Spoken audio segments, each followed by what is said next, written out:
రేవంత్ రెడ్డి గారికి నేను ఒక ఆఫర్ ఇస్తాను.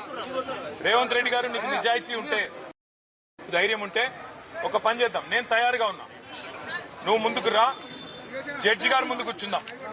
ఏసీబీ జడ్జి అయినా, హైకోర్టు న్యాయమూర్తి గారైనా, లేదా మీకు ఇష్టమైన న్యాయమూర్తి ఎవరి ముందైనా కూర్చుందాం. మీ మీద ఏసీబీ కేసు ఉంది, నా మీద ఏసీబీ కేసు ఉంది. నీ మీద ఈడీ ఛార్జ్ షీట్ చేసింది, నా మీద ఈడీ విచారణ జరుగుతున్నది.